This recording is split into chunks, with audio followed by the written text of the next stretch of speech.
Ken Show, John Cobalt and Ken Champeau, KFI AM 640, more stimulating talk. We just played you Al Gore from 7 years ago accepting the Nobel Prize for his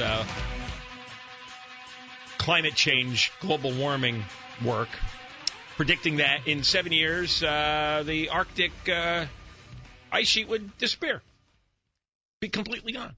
And 7 years later, it is now bigger than it was since 2006, much bigger over the last 2 years.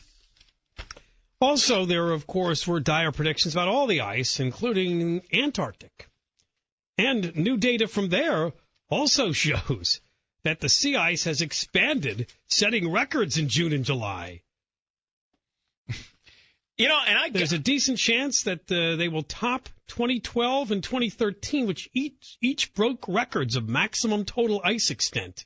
Now, how can there be global warming if the Arctic and Antarctic ice sheets are growing and growing rapidly?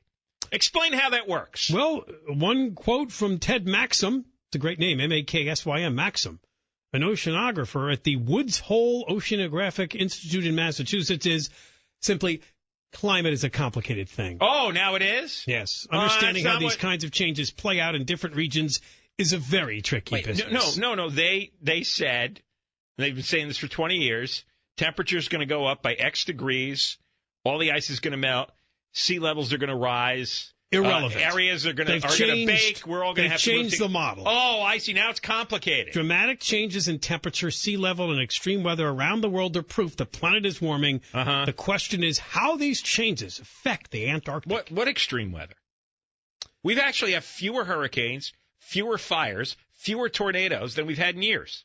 I guess they're just talking about those big snowstorms that bombed the Midwest and the East. The snowstorms now are from the global warming. Let's see. We got more ice in the Arctic, more in the Antarctic, and more snow in the Midwest. Well, whatever weather there you go. There's the global warming for you. You can't do this. This cannot stand. You cannot constantly change the definitions year after year where everything that happens proves that you're right about global warming. Scientists believe that it's the westerly winds that determine how much Antarctic sea ice there's going to be.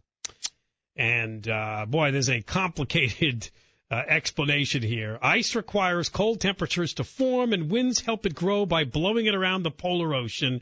When the ice moves, new water is exposed to the chilly air, creating an opportunity to make more ice. And these winds have intensified in recent years because of, increased concentrations of greenhouse gases in the atmosphere.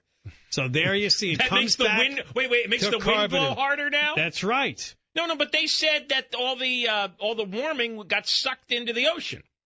So if the warming got sucked into the ocean, then how is the warming making the wind blow faster? It's not so much the warming; it's the greenhouse gas emissions they're talking about here. Makes the wind blow. It does make the winds intensify, and the winds are a contributor to sea ice. I see. So it is. But the temperature's supposed to rise, and if it rises enough, then the ice can't exist, no matter what the winds are doing. Well, this all went back to temperature. Their original claim was temperatures are going to increase dramatically. They don't increase dramatically, and they haven't. They said it would, but they said it would. Even all of this crying we've been hearing, sometimes it's like a tenth of a degree. Right, I know. Well, that's what it was. It was a fraction of a degree, as if they know what the temperatures have been every day for the last 4.5 billion years. As if they know. And you know what else they read in that story? Is that they admitted that they can't really measure what's going on in the Antarctic because their instruments keep getting crushed. By the sea ice and the wind and all the bad weather, it ruins the instruments. So to this day, they can't get accurate readings on what's happening down there. And, when was Antarctic first discovered? I mean, when man first set foot on Antarctica? Probably not that long ago in terms of global history. So nobody knows what's been going on for the last 4.5 billion years down there. Nobody. Well, and they have no readings. They only have satellite. They only began satellite tracking in 1979. Right.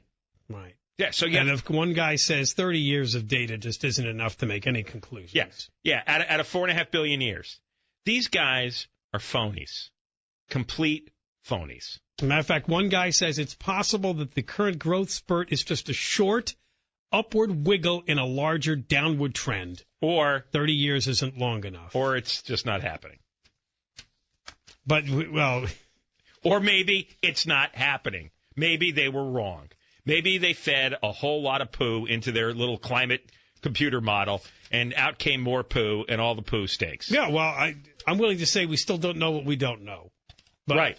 But they made the claims. The crowd out there that tried to scare everybody seems to have exaggerated. Because you're right. They were making predictions that by 2014 we'd really be. I never woke up one morning and made a prediction what the climate was going to be like in 5, 10, or 100 years. They did. They woke up every morning. They demanded money. They demanded higher taxes. They demanded we give up our automobiles, our the way we produce electricity, our the way we produce in industry. They made all these demands. They wanted rich nations to give money to poor nations. They made the claims, and now they turn out to be wrong. So they should go back in their hole. Ooh. And not bother us anymore. Your Gore hole. Yeah, that's right. He should go back to his into his Gore hole. All right, coming up, a lot of stuff to talk about, including Obama and Joe Biden now talking tough about ISIS.